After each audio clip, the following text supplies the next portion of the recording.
You're listening to an Airwave Media Podcast. Welcome to From Beneath the Hollywood Sign. If you love old movies, Hollywood history, or the golden age of filmmaking, you've come to the right place. This is the podcast that talks about amazing stories of Tinseltown from another era and fascinating conversations with writer-producer Steve Cubine and actress-writer Nan McNamara. So, Steve, did Ava Gardner and Howard Hughes have a good relationship? Well, they did until he dislocated her jaw. What? Well, don't worry. She hit him back with an ashtray. From Beneath the Hollywood Sign is the gin joint for you. Little fellow, you must have given up the hope of living. On the contrary, I do not let the word death bother me. Same here, baby. Then what are you waiting for? Recorded in Chicago, Illinois, with your hosts, Ken, Matt, Neal, and Jeff. This is Triviality. The cream of the crop! Hello and welcome to another Game of Death version of Triviality. We haven't done one of these in a while, so this is good to get back to it. This one's going to be a little bit special, and I mean that seriously because Sam Carr is going to be joining us. You may remember him from his previous appearance on A Game of Death. We figured we needed to have him back. If anybody did good math, unlike we did in our first time around with him, that game ended tied. So we never actually resolved it. The tie goes to the home team, so that's how we worked it out. Well, we would have done a tiebreaker. He could have potentially been our first Game of Death champion. We don't really have a word for him, but so he would have been. He could have very well been the first. So we thought it was only right before we do any more of these back again in the series to have Sam back on and give him another fair shake at the pagoda. How's it going, Sam? I'm doing great. I fully expect to do worse this time around, so you're looking forward to that. When I heard that Jeff was going to be hosting, I knew that I was going to be learning a lot, so I'm going to take that. That's going to be my positive perspective for this game here. So, no, definitely excited and appreciate the opportunity for a rematch. So, and noticeably silent today is Neal.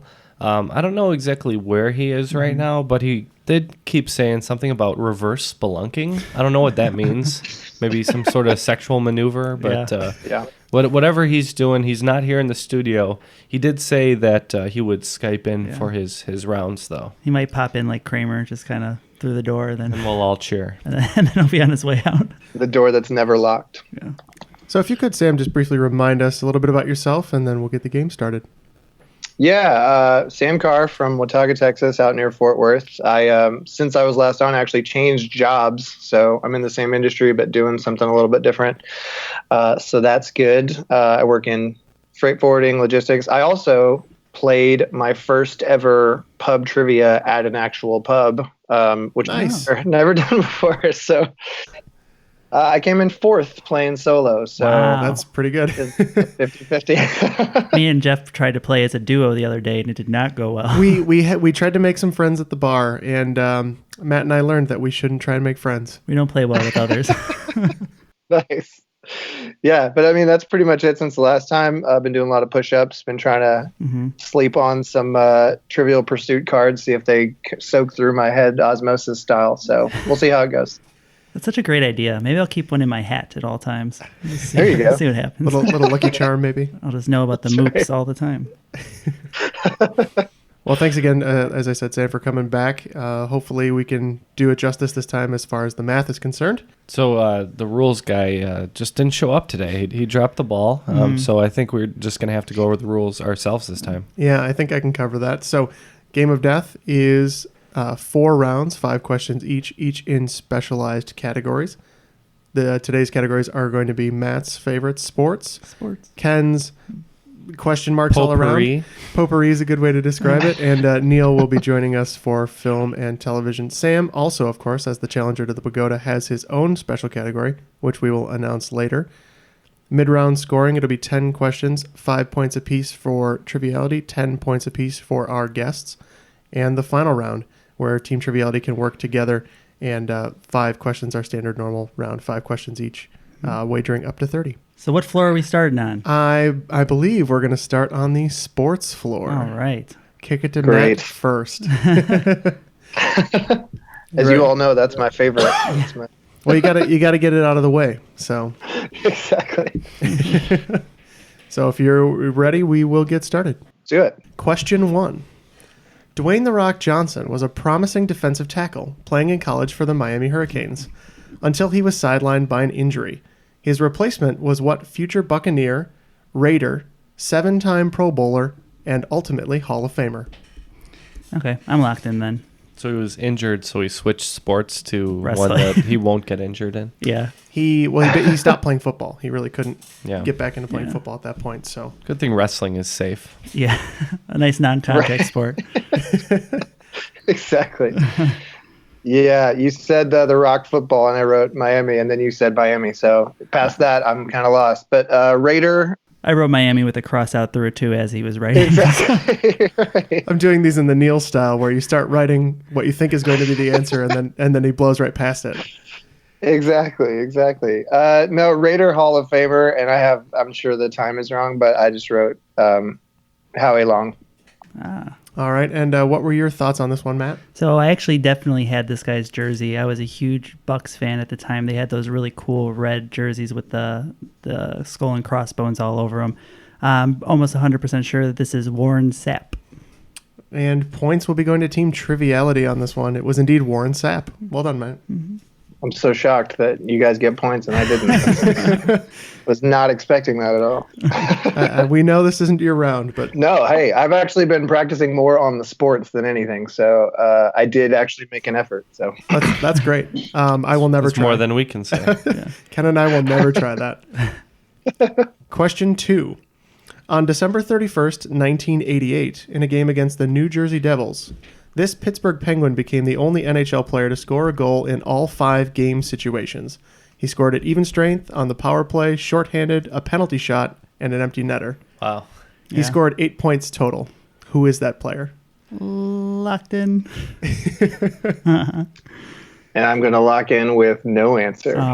All right, no answer. Sorry. Matt, what did you say? Yeah, we were actually talking about this guy earlier when we were having lunch. It's Super Mario Lemieux.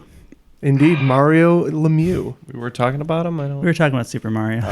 Because you were talking about... See, that's a name that I know, too, because I associate him with being a lot of points guy, but I would not have even known that he was played for that team. So he only played for that team, and now he's the owner, I believe. Yeah, and he played with Jaromir Jagr, who is still in the league. At like 43 years old. Yes. Or 4? Wow. It's been a while. He will never retire. He'll die on the ice. You'll have to drag him off here. That's the way it should be, with some honor, right? Him and Chris Chelios. Question 3. There are currently 4 members of Major League Baseball's 40-40 Club. To be a member of the 40-40 Club, you must hit 40 home runs and steal 40 bases in one season. Name one of the members of the 40-40 Club. Locked in. All right. Yeah, I'm locked in too. So I should just lock in with A-Rod because I'm pretty sure that A-Rod is the right answer, but I went with Vlad Guerrero. All right, and what did you say for this one, Sam? I know A-Rod is one. I think the first guy to do it was Jose Canseco, so that's what I locked in with. All right, and there will be points given to this one to Sam. Mm-hmm. Jose Canseco did it in 88 for the A's, Barry Bonds in 96 for the Giants, A-Rod with the Mariners in 98, and the most recent one with the Nationals, Alfonso Soriano, 2006. Oh, that's right, it's Fonzie. That was right before, or right after he was on the Cubs, I believe. God, Matt, don't you know anything about sports? I just love Vlad Guerrero. I just go with Expos when in doubt. So. Apparently, I was on a little bit of a baseball kick. Question 4. The designated hitter has been around in the American League since 1973. The Silver Slugger Awards were instituted in 1980. Thus, the first designated hitters couldn't win the award. Who was the first designated hitter to win the Silver Slugger for the designated hitter position for the Yankees in 1980? Okay, now we're talking. Whoa, that's a lot of stuff there. Okay, so I'm locked in with the 1980s Yankee player. 80s Yankees, I don't know. All the players I'm thinking of are 90s, but I know Derek Jeter plays for the Yankees, and I know he played in the 90s, and I think he was probably, born in 1980. So yeah, very impressive feat by him. Who's the guy with the beard? He's a pitcher, Claus. but I think he hits. Yeah, let's go Clemens. How about Clemens? Clemens. Okay. All right. And Yeah. what did you say for this one, Matt? The only thing I could think of is 80s and slugging, and I just went with Mr. October, Reggie Jackson. All right. Sam said Clemens. Matt said Mr. October. It is Mr. October, Reggie Jackson himself. You got to be kidding me, dude. You got me last game with a Reggie Jackson question. I didn't even realize. I originally wrote Harmon Killebrew. I should have gone back and listened to that episode before I wrote this one. I will guess Reggie Jackson in every game from this point forward. He's going to be my Lucky Jackson for every baseball question. No. I like it. It's a strong play. Question 5. In the last 13 seasons, 10 different teams have made it to the NBA Finals. I wrote this question after I realized I had 3 baseball questions, so Okay. I took one out. 10 teams have made it to the NBA Finals. The Heat and the Cavs have combined for 5 appearances each. The Warriors clock in at 4. Of those, only 2 made the trip just once. Name either of those 2 teams. I'm locked in. I'm just thinking who made it far most recently. Small story. I've never had cable ever in my life until this year, and I got it for 1 month just to watch NBA basketball, and then canceled it. Let's just go Indiana. The Pacers? All right. And what did you say for this one, Matt? Yeah, so I'm locked in with the Thunder, which I believe was 2012, and I think Orlando Magic was 2009, but I locked in with Thunder. I believe you have both of them, Matt. It is the OKC Thunder and the Orlando Magic. Yeah, that OKC was against the Heat, and I think that was 2012. 2011, they played the Mavericks and lost. Yep. Celtics have made multiple appearances. Mavericks have made multiple appearances. And Spurs have made. I could see where you were trouble with the math because the Mavericks were in 2005 or 6. Something where so it's right on that border of being 2. So. Hey, here's a fun fact. At the end of the first round, I'm in the exact same place I was at the end of the first round on the last game. Here's another fun fact.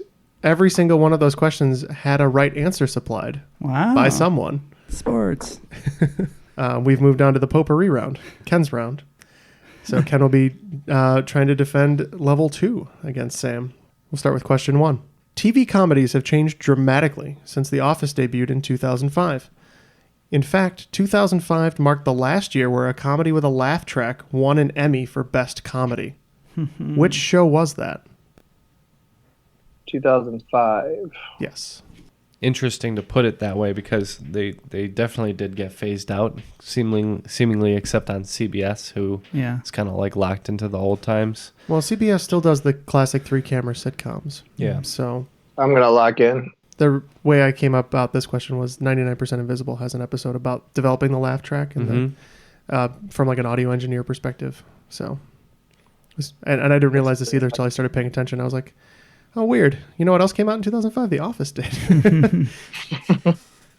And that's generally considered to be... It just turned. It's generally considered to be the start of like... So, I mean, Arrested Development was before that. Yeah. But they really took off after The Office. Yeah. The single camera, those mockumentaries, all those other kinds Modern of... Family. And a lot of that. And Rec and all of that. Yeah. 2005. That was an awful long time ago. It's only 13 years. In actuality. That's a very long time ago. I'm in. Okay. Sam, what do you think?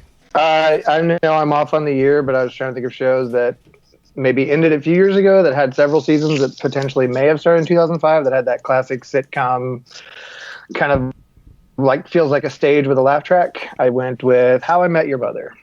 And I think I'm too early for it. I actually went with the same exact thing. Yeah. I think How I Met Your Mother started in 2009, if I'm not mistaken. It might be, 2008? it's earlier. It's 7 or 6. 7? But okay. Yeah. I don't think it was on the air yet. So this was actually quite the comedy juggernaut for a while. It was Ray Romano's Everybody Loves Raymond. Right. Oh, of course. That was a great show. Sure. Yeah, that was in its decline or towards the end of its run at that time. I think if you're... Deb! That was perfect. If you were going to say, what is a sitcom? That would be what I would show them. I think that that is the most sitcom to ever sitcom. And then he was in The Office, so full circle. Yeah, as a branch manager. Applying to be branch manager. Pulls out a sandwich. These are the nice people I've ever met. Yeah. Question 2. There are 3 major linguistic branches in Europe which cover the majority of spoken languages. 2 of them are Germanic and Romance languages. What would be the last major branch? I don't even know what that question means. Yeah, I'm in the same boat. I'm glad I'm not on this level. Linguistic. Get me on. So the linguistic branches. So there's like several different Germanic languages, several different Romance languages, and then this other language group covers a few other different languages. Okay, I'm gonna lock in then. I'm going to go with Celtic. All right, Ken's going with Celtic. What do you think on this one, Sam? Yeah, I always associate Celtic with Ireland. I was thinking the same region he was thinking, but instead of Norse, I said Nordic. The other major European language Gaelic. branch is Slavic. Slavic. So many of the northern regions you were thinking of, those are actually Germanic in origin relation. But like Finland, Belarus, the Baltic areas, those would be, and in Russia, Russian would be all Slavic So you languages. guys are kind of thinking the right area, just couldn't get to the word. So Latin languages would be under Romance or what? Romance, right. The French, Spanish, Italian, those are all Latin adjacent. Got it. Question 3. Which famous historical woman who died around the age of 2021 in England had a given name which translates to spoiled or rotten child? The historical records may not know if this is an accurate depiction, but it's almost certain that retellings of her story in film are way less than accurate. So she's famous enough to have multiple films about her. I'm in. Died in England around age 20. So I'm wondering if the first name it's have of another origin, right? Like if it's a Spanish name or a French name or something. I don't know, man. I'm just going to say Marie Antoinette, even though she was older and I'm pretty sure in France.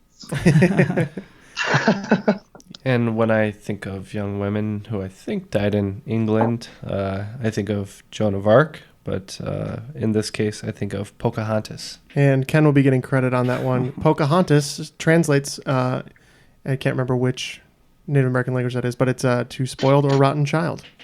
There you go. See, had I thought of Pocahontas, I would not have thought of Pocahontas 2, where she returns to England, which was, not as good as the first one. There's Pocahontas 2? Is that like a direct-to-DVD deal or whatever? Oh, I'm sure it was. Direct to VHS, thank you. Oh, excuse me. It was definitely VHS. Pick it up at your local car wash. Question 4. Now, we all know that Ken's round tends to be a bit of potpourri, but Ken really gets kind of gypped because he also loves film quite a bit. So I had to throw a couple film questions in here for him, even though that's generally Neal's focus. So Sure. Forget Neal. He's not here. Question 4. Robert Duvall received his first acting credit for his silent portrayal of a famous literary character in which 1962 film? Silent role of a literary character. Yes. Bobby Duvall. If you look at my page of notes, it looks like I don't even know how to read, so that's fine. So now I'm stuck on, is the character unable to talk, or is it just like a passing cameo type Yeah, deal? right. That's what I was thinking. Did Helen Keller have a brother? Harold Keller. Yes, Harry Keller. He was not very well known in the titular 1962 film Helen Keller. All right, I'm in. Rides Again. Let's see. What are we on question 4? So I think this is where I give no answer, because I think that's what I did on the last question 4. So we are going to tap. All right. I just guessed that maybe he played Frankenstein's monster in some sort of iteration of Frankenstein, but I don't think that's great. accurate. That's a really good guess, though. That is a very good guess. This character comes in and plays a very short role at the end of the film, but I'm going to guess the performance that you remember from it was probably of a much more famous actor at the time. This was 1962's To Kill a Mockingbird. He plays Boo Radley. Oh, man. Oh, he does? Yes, he does. Interesting. I almost said that. Oh, you almost got points then. Good job.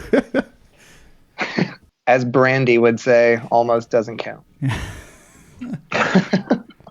Question 5. Which actress only drank water throughout the production of The African Queen as a protest against John Huston and Humphrey Bogart's rampant alcoholism? However, most of the cast and crew became violently ill, and only Bogart and Huston were unaffected because instead of drinking the slightly dangerous water, they drank copious amounts of whiskey. That is awesome. I'm in on this one. What a justification for alcoholism. Oh, you're locked in? Yeah. Is that Katharine Hepburn? I locked in with Katharine Hepburn. So. And Ken? It is Katharine Hepburn. And she's was a very independent woman, so I could definitely see her doing the protest. And you both answered correctly with Katharine Hepburn.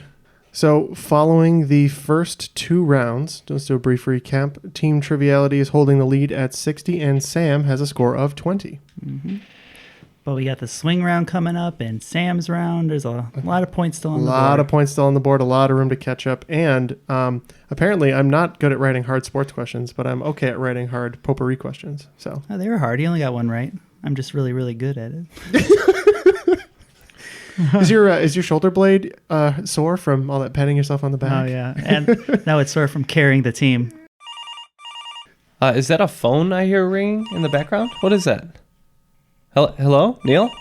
Hello, I'm coming to you guys from the future, kind of. I don't think so, Neal. Not really. If anything, you're coming to us from the past. The recent past. So where the hell are you, Neal?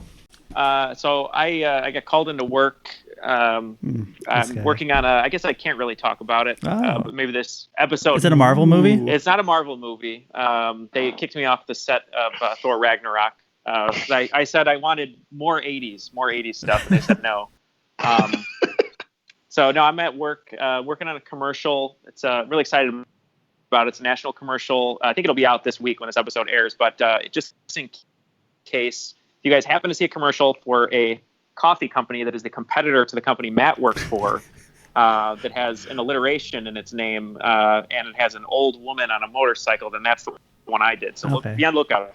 Charlie's Coffees, got it. Roosevelt's Roasters. So, there you go. So it turns out, Neal, that you're joining us right in time for the swing round. How coincidental. It is coincidental. It's not like I got a text saying call in now. So today's swing round is actually going to be kind of a zeitgeisty question round. So I'm going to give you the most popular song and the highest grossing movie, and I want you to give me the year. Okay. Kind of a what was going on in each year. So there'll be 10 of these. Now these are worth 10 points for Sam 5 and for us. 5 points for Team Triviality. All right. All right, here are our movie and song pairings. Question 1, Jurassic Park and I Will Always Love You. Number 2, Back to the Future and Careless Whisper. Number 3, The Dark Knight and Low. Number 4, Cleopatra and Surfin' USA. Number 5, Ghostbusters and When Doves Cry. Number 6, The Bible and Ballad of the Green Berets. Number 7, How the Grinch Stole Christmas and Breathe. Number 8, Jaws and Love Will Keep Us Together. Number 9, Toy Story and Gangsta's Paradise. Number 10, The Exorcist and Tie a Yellow Ribbon Round the Old Oak Tree. The same year as The Exorcist. Yep. 93 for Jurassic Park. That's correct. So Back to the Future, I know it takes place in 1985, but I feel like it came out a year or two after, or was it 85 exactly? Yeah, it's 85, yeah. Dark Knight is 08, right? That's correct. And that's low for the, yeah. Jaws is 75. 75 for Jaws. Yep. Exorcist is 2 years before Jaws, 73. Toy Story is 95. Yeah, that's what I was thinking. Because Gangster's Paradise came out with, what's that movie? Dangerous Minds, yeah. Dangerous Minds, yeah. Don't give us clues. Michelle Pfeiffer. 95. That sounds 95. I had that single on cassette, which tells you the era, oh really? And my first CD was in '96 when I got the Space Jam soundtrack. So. Oh wow! Cleopatra, Surfing USA. 60. Yeah, that's got to be like 62, 63. I want to say Cleopatra is 62, like between 61 and 63. And Surfing USA is off one of those early Beach Boy albums, right? Yeah. So that makes sense. All right, Ghostbusters and When Doves Cry. That's got to be 84. So yeah, it's got to be like 83, 84. Let's go 83 yeah. on that one. When Doves Cry came out before Purple Rain, which was... How the Grinch Stole Christmas and Breathe. Grinch, I think, is... I want to say 2000. That's just... I'm pretty sure that came out when like the millennium hit, but I could be wrong. Could be 2001, but... The Bible came out in like 32 AD. I didn't read it at the time. And I will start with the first one. What was your year, Sam? I wrote 91 and crossed it out and wrote 92 and crossed it out. I think 92 was the final answer I liked. All right, Sam said 92. What did you say, Team Triviality?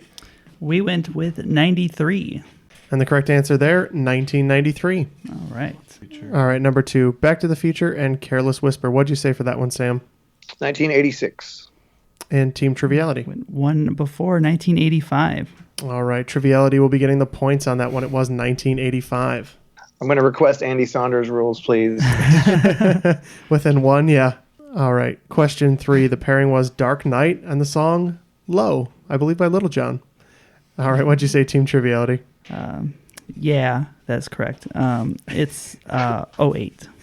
And what'd you say on that one, Sam? 2008. They always come out on my birthday, so July 20th. Every year there was a Batman movie. So that one was 2008. Indeed, 2008. Both teams getting points on that. All right, your next pairing went a little bit further back. It was Cleopatra and Surfin' USA. What'd you say, Sam? Shout out to Batman again. I said 1966.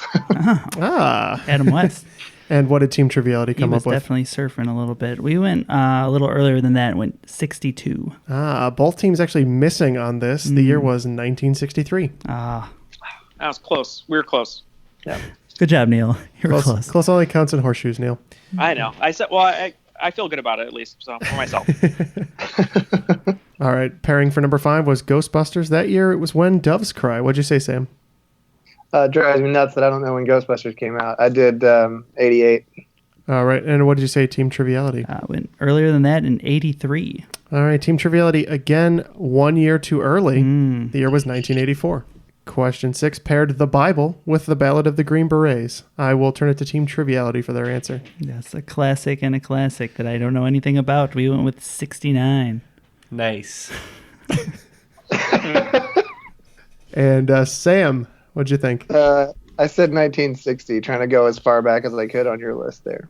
All right, so that was very prevalent in the year 1966. Oh, there's the 66. You'd hear maybe this song while going to the theater in number 7, How the Grinch Stole Christmas and Breathe. What was your answer on that one, Sam? Was that Faith Hill's Breathe? Which Breathe was that? I believe it was Faith Hill's Breathe. Year 2000. And Team Triviality? We went in the year 2000. In the year 2000. Great shout out to the old Conan gag. It was indeed in the year 2000. In the year 2000. You gotta wear like the lighted collar and everything.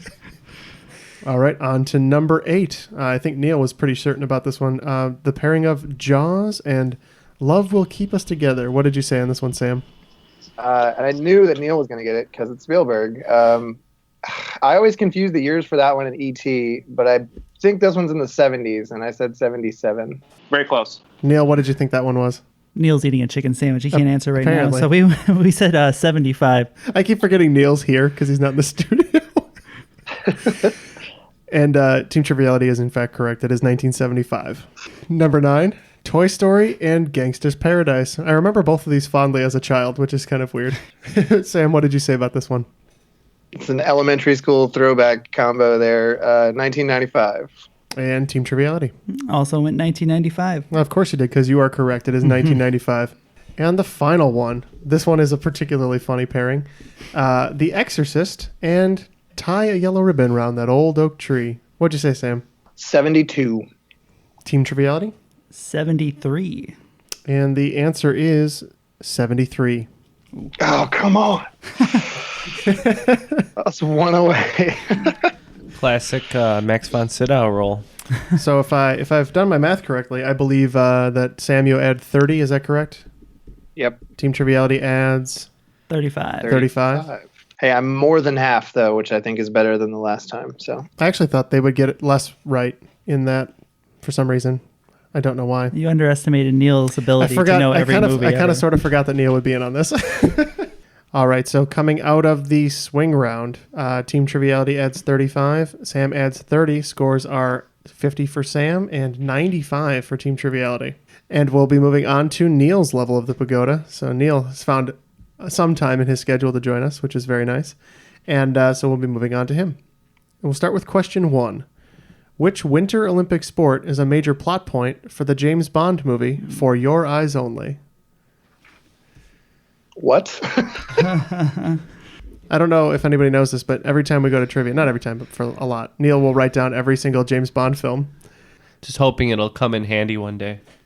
The thing is, though, is I don't like rewatch the movies, so I like at least knowing that I can name them. I do that with Major League Baseball teams because I'm confident I'm going to forget one every time. So, Trying to think of what would be a good action scene. They usually have downhill skiing, which I don't think it is. That's on Her Majesty's Secret Service, and then another one with Roger Moore. Just trying to think of what would be the fastest winter sport that they could do a chase scene with or something. So I'm leaning towards bobsledding maybe, or Getting some help there, Neal? luge. No. Mark asked if I was talking about Timothy Dalton. That's Mark P. Smith of the Movieality podcast. Yes. Mark says hi as he eats his turkey burger. All right, so I'm going to go between bobsled and luge, and I feel like bobsled would be more cinematic, so I'm going to go with, on a complete guess here, I'm going to go on bobsled. I think you're thinking of Cool Runnings. And what you locked in relatively quickly here, Sam. What did you think on this one? yeah, my first thought was also skiing, but then I thought that was too generic because I remember him in the one that Neal mentioned where he's going down the hill shooting people. And then I feel like there were some Pierce Brosnan ones where he was skiing as well. So I went with luge, actually. Ooh. So you both went downhill. If you had answered skiing, that would only be half correct. Cross country. Because cross-country skiing is half of the biathlon. Mm-hmm. Oh, wow. Oh. So they do a full biathlon in the movie. So takes 3 hours. That is the one where he's got the white jumpsuit on in the snow. Yes. Okay. That's the one where he's got the white jumpsuit with the red racing stripe down the side. Question 2. Who is the only person to win an Oscar for Best Director for the only movie they ever directed? They shared the honor with Robert Weiss for their work on 1961's West Side Story. And you're saying that movie was West Side Story, Yes. or they just have... Okay. Yeah, they co-directed with Robert Weiss West Side Story. I'm gonna lock in. I'm going to say Neal E. Fisher. I wish. Final answer. Neal Locked would, in. Neal would be in his 70s then. He's looking pretty good for Exactly. his age. He works out, I assume, right? Cycles or something. So Neal E. Fisher is the submission for Sam. And what did you say on this one, Neal? I could be wrong. I know the poster really well, and Spielberg is going to be remaking West Side Story, and he's casting right now for it. So I kept seeing the poster he's remaking West Side Story. Here's the original poster. And if I'm correct, I think it's Jerome Robbins. All right. So the co-director for West Side Story had won other Academy Awards, but mostly for choreography. And that would be Jerome Robbins. Wow. Wow. Good pull. That's a name I have not heard before. It's because he only won one thing. I wouldn't have gotten that question unless you gave the West Side Story clue. Otherwise, I would have been like... I said West Side Story on purpose. I was like, this is way too hard otherwise. Question 3. John Patrick Looney was a Rock Island, Illinois gangster and the inspiration for a 2002 character, John Rooney, in the film Road to Perdition. Who portrayed the character John Rooney? I'm going to lock in. All right, so Sam's locked in. So it's either got to be Daniel Craig's character, although it could be Paul Newman too. No, I don't think it was. I'm going to go with Daniel Craig. All right, so locking in with Daniel Craig. What did you have on this one, Sam? Am I thinking of the right movie? You said Road to Perdition, right? Was that also a graphic novel? Yeah, it was. Was Tom Hanks in that movie? He was. Yep. Okay, Tom Hanks is what I locked in with because that's the only person I could picture on the cover of the movie. So. All right, it's Paul Newman though. I think, it is right? Paul Newman. Yeah, it's Ken. Oh. It's Ken Are you picked up sure on- it's Looney with an L or is it an R? So in the movie it's Rooney, in real life it's Looney. Correct. Oh, that's where I'm getting mistake. Okay, that makes sense. We're good? Yeah. Hey, I agree. At least he didn't get points either. Question 4. I did a little bit of a tri-bond for Neal. I'm going to give you 3 actors, and I would like to know what movie they were all in together. O.J. Simpson, Fred Astaire, and Paul Newman. Wait, I'll wait till Sam locks in. He did. I'm locked in. Oh, so the first thing you'd want to go for would be Naked Gun, but he's also in Fred Astaire. Who's the other guy? O.J. Simpson, Paul Newman. Fred Astaire, and Paul Newman.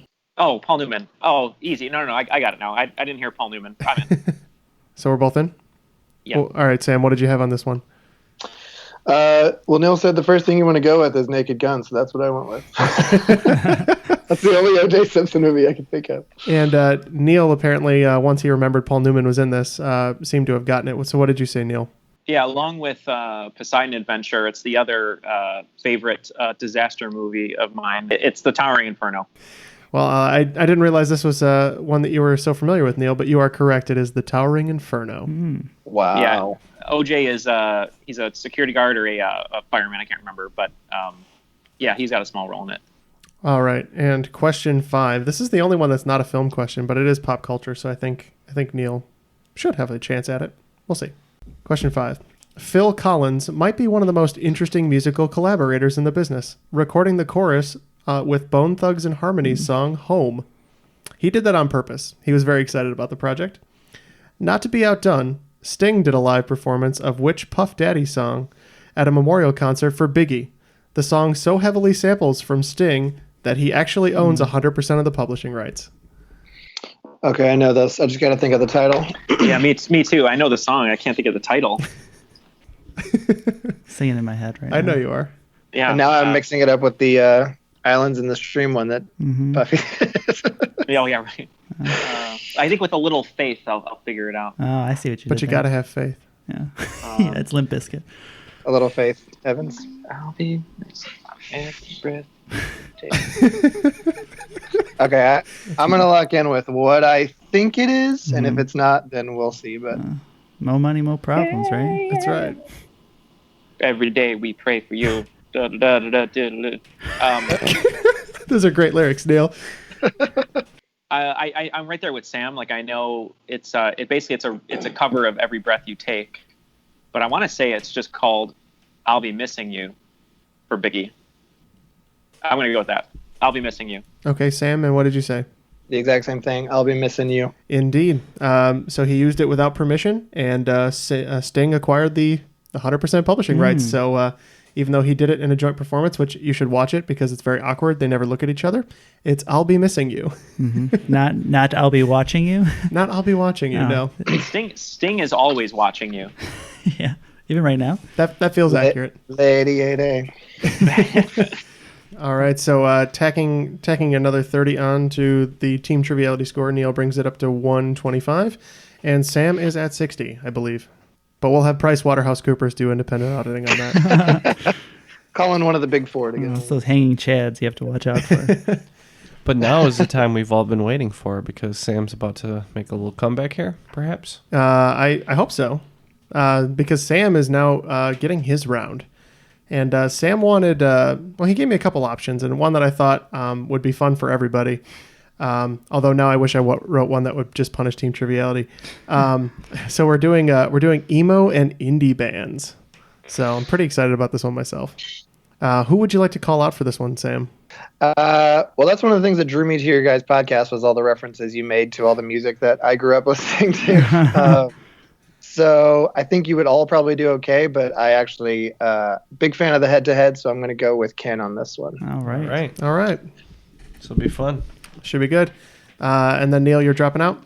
Yeah, just hold down the fort, and then if you want to call me. Yeah, America's not going to run on its own. Hold down the pagoda. Take care, guys. Thanks. Bye-bye. Oh, now that Neal's gone, don't you hate that guy? He's still on the call. He's like, son of a bitch. Still here. Still here, guys. All right. So as previously mentioned, we're going to be doing indie and emo bands, which I'm very excited about. And Sam has very bravely called out Ken. I think Ken will do okay on this, but we'll see. So question number 1. I think Matt's the juggernaut here, though. I agree. I would agree with that. Question number 1. You can go to hell, for heaven's sake, but ultimately what this band wants is only about 2.9 miles away, assuming you're 5'7". I could hear the lyric in my head being sung, and I can't remember who sings it. Me either. And the reference is weird, too. Do you get what he's getting at? 2.9 miles away if you're 5'7". Do you know what that means? No, but I'm assuming you do. I'm trying to figure it out right now. That's the part that I think I know I think I know what that means. It's shortstop from Tokyo. This was one that I wrote, and this is much like your question earlier where I wrote it, and I was like, oh, this is dumb. I love it. I don't know, man. If we're going emo and indie, it sounds like it would be an AFI lyric, so I'm going to go AFI. Yeah, I'm going to go whiny as well and go with Under Oath. All right. So, Go to Hell for Heaven's Sake is a direct reference to the band. The reference to the band's name, the reason that your height matters is because the taller you are, the farther away the horizon is. This is Bring Me the Horizon. Oh, wow. Because they won it. I got it. Yes. I'm sorry. Yeah. I loved writing that. Very, very good. Very good. That's pretty good. Can't drown your demons. They know how to swim. There's another one that we can't listen to anymore, Matt, because he peed on a girl. Him and R. Kelly. That's in the no pile. Oh, Fair enough. Sorry, that one was that when I came up with the idea for that, I was like, I love this. Sorry. That's really good. Sorry to all the listeners who had no idea what that is. It makes sense after you say it, but it's wow. Because I was like, I hope they figure out like the math matters, like the taller you are, the farther away it is. But no Pirates of the Caribbean reference for us there. No Pirates of the Caribbean. All right, what's next? Question 2. With songs such as Pompeii and Things We Lost in the Fire, it's no surprise that Bastile's debut album was met with high praise. What is the name of Bastile's album? I think they did it better than Taylor. Locked in.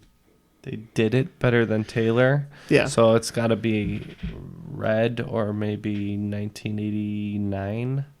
I'm going to go with Red. All right. And what do you think about this one, Sam? Because, baby, now we got bad blood. I liked Bad Blood. That song. That would be Bad Blood. I forgot they had a song called Bad Blood too, didn't they? That's also one of the songs on that album, yeah. Shoot. Oh, shoot. You'll notice it was one of the songs I left off the list. Question 3. This Wisconsin indie folk band gained a following with their debut album, For Emma, Forever Ago. Their second album, which was self-titled, controversially won Best New Artist for the 2012 Grammy Awards, in addition to Best Alternative Album. Which band is this? This album rocks, and I'm in. Yeah. Me too. All right, Sam. And what is the answer on this? I think the band name was a shout out to Northern Exposure, and however you want to pronounce it, I think it's Bon Iver. And Ken, what'd you say on this one? Bon Iver. Not Bon Iver? Not Bon Iver, no. Not Bon Iver. Bon Iver. Well done, gentlemen. What's your favorite song on there? There's a lot. I really like, and I can't remember the name of it right now. Oh, when it falls apart. You know what that one is? Yeah, that's all of them. Yeah. Creature Fear. Yeah. Creature Fear is what it's called. My favorite Bon Iver song is Monster by Kanye West, where he sings the hook. And that's... Also, Woods off that album is pretty much straight Justin Vernon all the way through. So, Question 4.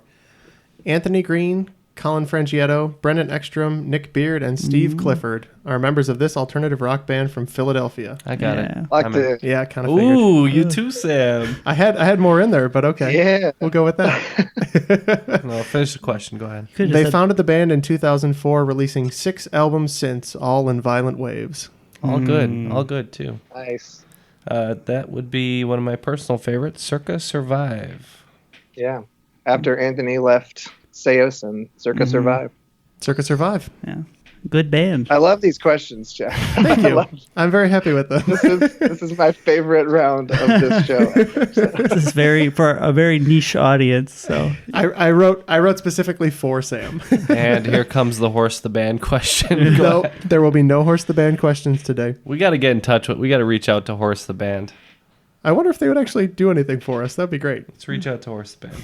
You guys are in Chicago. You've got so much Midwest emo up there. Just call Mike Kinsella, see what he's doing, and have him. He's running his Twitter. I wouldn't mind if we got Alkaline Trio out here either. That'd be great. Oh, yeah. Most of them are pretty busy these days. I know. Too famous with the Blink 182 now. So I don't know what Dan's doing. He was doing an acoustic. Yeah. But he last. Dan Andrino in the emergency room, I believe.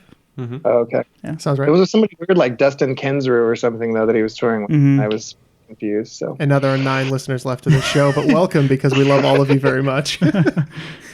Question 5.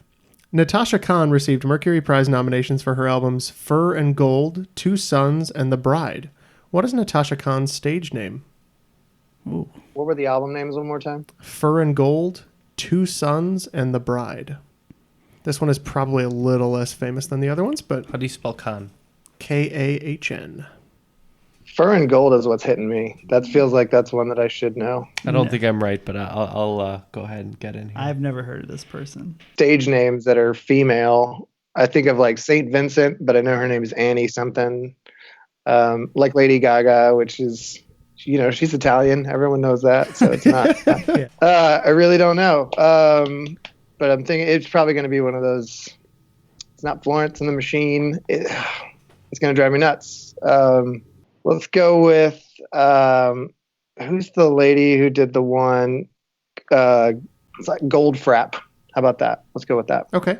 And what were your thoughts on this one, Ken? Yeah, I put St. Vincent, but then when he said her name is Annie, I was like, oh yeah, of course it is Annie Clark. But yeah, St. Vincent. So right. Unfortunately, neither of you are going to get points on this. Anybody remember the group Bat for Lashes? Oh yeah.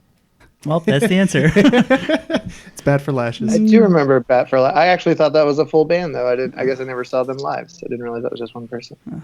Well, that's her stage name.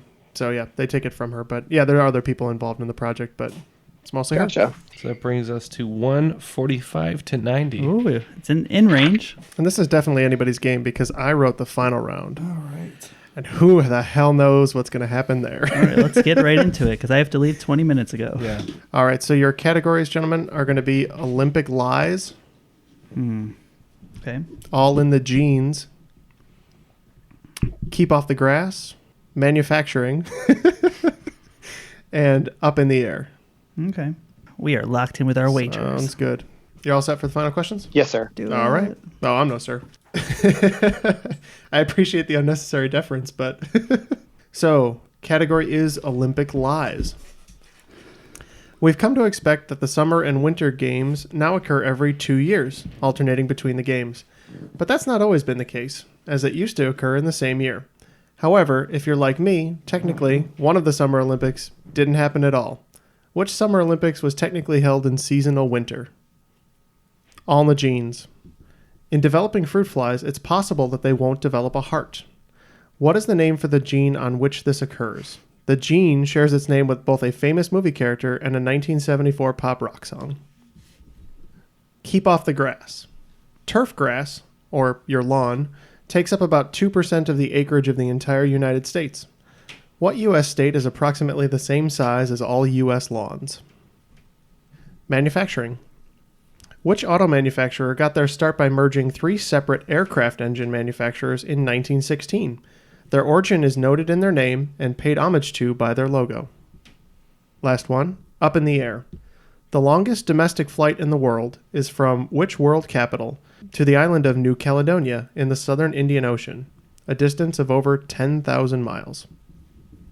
That's the longest commercial flight from a world capital to an island in the West Indies. It's the longest domestic flight. It flies out of which world capital all the way to the island of New Caledonia, which is owned by the same country. Oh, okay. Which is located in the southern Indian Ocean. It's a distance of over 10,000 miles. And you're looking for the world capital? Yep. Okay. Ooh, this is rough.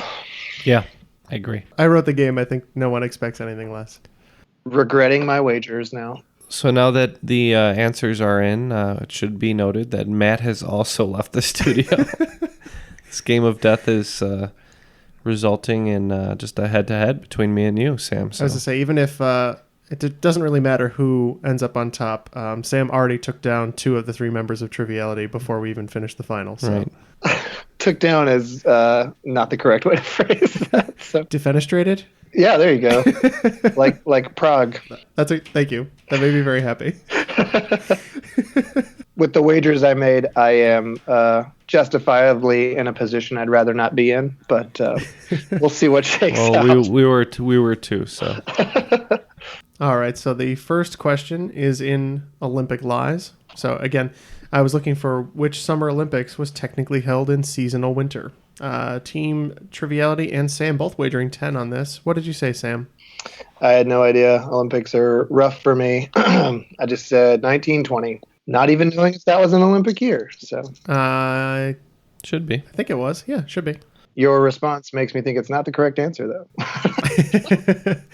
We said the 2000 Sydney Olympics. I think you're onto something, Ken, with the Sydney Olympics.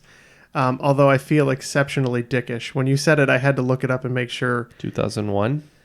2000 Sydney Olympics were held in September. So they weren't. Fall. It was in the fall is when they finished. And so the games in 2016 in Rio were held locally in seasonal winter. Fair enough. Minus 10 for both teams. All right. Question 2, all in the genes. In developing fruit flies, it's possible they won't develop a heart. What is the name for this gene? Sharing its name with both a famous movie character, which I believe it's named for, and personally, favorite of mine, 1974 pop rock song. Wagers to Sam betting high on this one were 20. So what'd you say on this one, Sam? I don't know. I was just trying to think of heartless movie characters that may have had songs named after them. And a buddy of mine was in a rock band called the Max Caddies one time, so I said Max Cady. All right. And Team Triviality betting 10. So Ken being the lone representative, what did you say? When I think of heartless movie characters, literally not figuratively, I go with the Tin Man. So I'm going to say Tin Man, Gene. If you know me a little bit, you might know I have quite an affinity for the folk rock band America, and they had a song called Tin Man. Of course they did. That's way good. I answered that one last, and I was not going to get there. So this is one you should definitely make up a ground on, because I'm pretty sure I'm the only one who knows about how big the United States is. So keep off the grass. The wagers were 10 points apiece. So we'll start with you, Sam. What state is about 2% the size of the United States? Man, that was rough too. I was thinking of a small one, but one that wasn't too small, and I ended up going with Vermont. Yeah, that's the same strategy I use when picking an arm wrestling opponent. We went with Massachusetts, though. All right. Both teams going to be losing points. Both teams went way too small. Oh, really? So the median size state in the U.S., 2% of the United States, is actually Iowa. Oh, man, and I had Iowa on my list. It seems hard to believe, but yeah, it makes sense. Median-sized state. A lot of corn. And occasionally Neal in a Hawkeye uniform. Yep. Oh, that's right.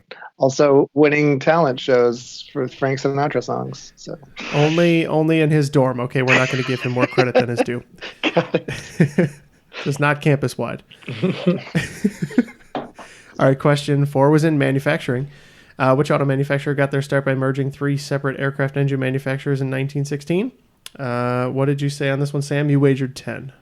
Yeah, 1916 was the part of the question that I didn't write down, which now makes me think my answer is wrong. But I had originally written like Subaru, thinking it was long enough to be the names of 3 different things, and I think they have stars in their thing. But then I went with Mercedes, thinking that triangle might be an airplane. All right.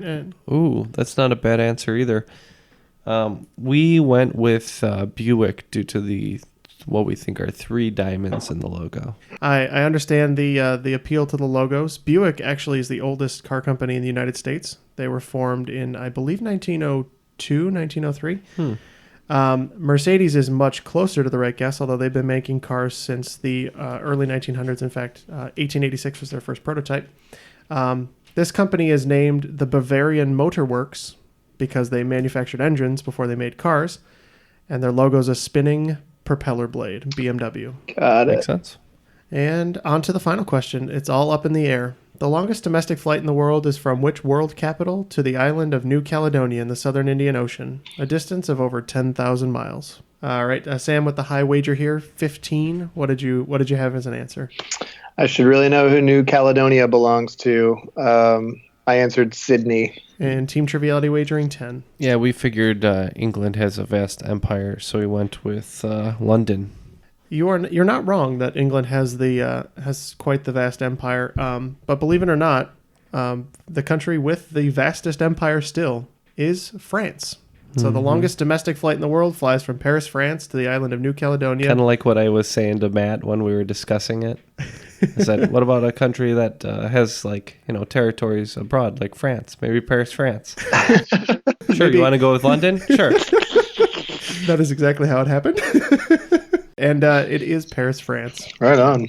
All right, so in total, Sam fought his way back to the pagoda. Sam fought his way up the pagoda, but ultimately it was the turn of Team Triviality in today's game, 115-25, and all of that was the final round wagers. So Team Triviality definitely getting by on the skin of their teeth on that one. Why continue? Just let me pass. You have forgotten that I, too, am not afraid of death. You want to talk about a defenestration? That's what just happened out of the top of this. But honorably fought, and we should also mention, since you tied the first game, it was the longest bout in Triviality history. It's true. It took 2 matches. Well, if you want a third, let me know. I'm always down. And also, most of the Triviality team did not have the energy to see it through. That's right. I guess I did do some damage. No, I greatly appreciate it. That was a lot of fun. And like I said, Michael, at the beginning, my expectation was to learn more than I actually knew. So I definitely did that. I'm kind of surprised at how well my teammates did. I thought it was going to be a little bit more even keel throughout that game. It was tough because some of those were good questions. Thanks again for coming on, Sam. You're always a blast to have on. One of our favorite guests for sure. Oh yeah, absolutely. If you guys want to do an emo lay it on me, man, I'll take you all down. So let's do it. That was a lot of fun. It was. I enjoyed that round. I would be more than happy to write a full lay it on me for that. Not too happy though, because you got to still be a sad boy. Exactly. Well, it's funny. I just changed jobs. The company I was working at was Titan Services. The new company, it's a German company named for Eckhart Moatman, and it's actually emo trans. So it's pretty hilarious. Oh my god, it's great. We're all in our guy liner and our girl jeans, I earmarked probably 20 or 30 web pages for food for thought. So we'll definitely have to have you back for an emo or indie lay it on me. That would be incredible, yeah. Greatly appreciate the opportunity to come back. You guys have a great show, and just looking forward to all the new episodes. And I think you get the satisfaction of having that uncertainty where you probably would have beaten us, but we'll never know. The world may never know, yeah. You can have that little asterisk on your Wikipedia page for potential first game of death winner. Don't they give those guys who take steroids too, right? Well, we'll never know. The world may never know. But thanks again, Sam. We really appreciate it. On behalf of basically Ken and myself. Yeah, and the other two are laying on the ground next to the pagoda. We'll also thank Matt and Neal who joined us in today's game. But that was Triviality.